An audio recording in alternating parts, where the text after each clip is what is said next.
Hello world, another video update. I look a bit like a mess, still got my broken tooth, but I feel really good and I just wanted to quickly explain a few things. Like, I know I did my last video saying I'm back, I clearly wasn't back, and I guess I'm just trying to figure out more myself and the world still.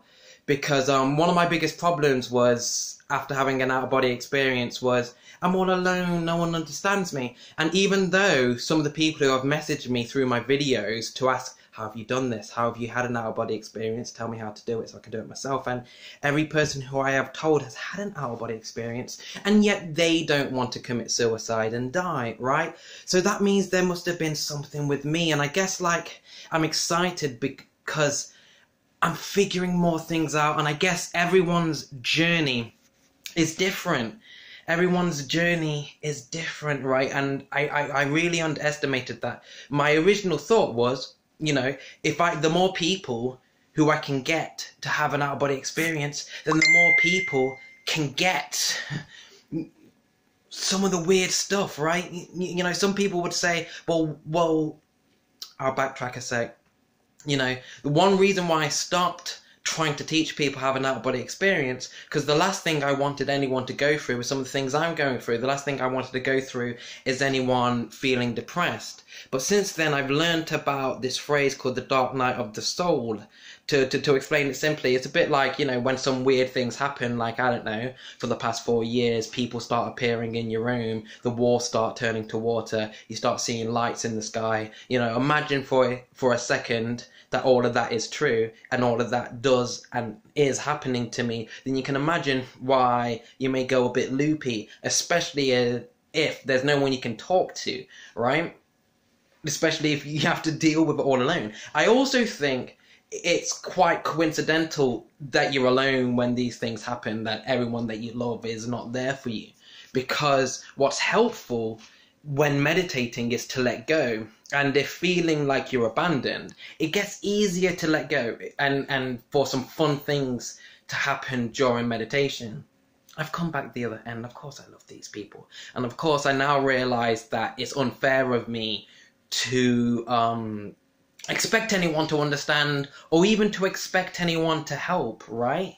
You know, so I guess I'm trying to hold space for people, and I don't really know how to explain that any other way. I guess I just mean just care and you know, be loving and stuff. So, you know, I don't want to go too much with this video. I just wanted it to be kind of a little update to explain, you know, how I've been feeling and coming out of my cave. You know, my biggest problem is self-sabotage, and again, you know, I can no longer sit around and say no one understands me because they haven't had out-of-body experiences, because I know I have several friends who, while I'm depressed, tell me their experiences. And what am I doing? What am I doing about that? I'm ignoring them. I get people coming up to me telling me about their out-of-body experiences, and I'm ignoring them? Really? So I've snapped out of it. I've snapped out of it and realized that I am perpetuating my own depression, my own bad feelings, my own negativity,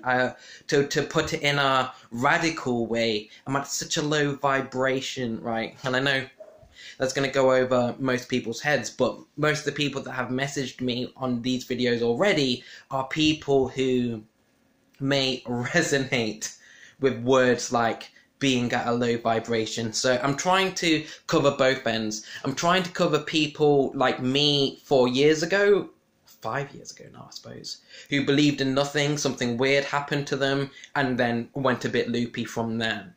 And I guess, like, another thing I want to mention is that, you know, I have been depressed, and I guess I put it on having out-of-body experiences and being open to a whole new world of shit, and also nice things, right? You know, I'm someone who gets bummed out by people who don't recycle, so imagine being open to an entire invisible world where there's invisible pollution. There's more shit to be worried and upset about. So I feel like that's happened to me. But one thing I do want to say, and the reason why I think it's important for me to at least be aware of these weird experiences, is that I may have became depressed anyways, right? Without being able to blame it on my out-of-body experiences, right? Because I feel like there are some people who get depressed seemingly out of nowhere. And I think by understanding some of this invisible stuff that's going on, by being aware of some of this invisible stuff that's going on, we can probably understand ourselves more, understand why we're depressed for no reason, and things like that. So I wanted to say that I'm back for real now.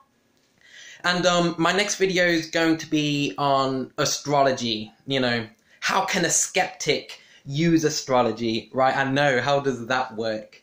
But that's what I got coming up. You all have a lovely day. My son is about to be born tomorrow, so he's already the light that shines through my life, getting rid of the darkness, and he's not even here yet. I hope you're all amazing, and use your friends. Gosh, I'm self-sabotage. I hide in my cave, and I am loved. I have friends, and you are too. You are loved, and you have friends, right? You do. Talk to them, hug your family. I love you. You're amazing, right? You're a human, and that's a big deal. It's a real big deal. God bless.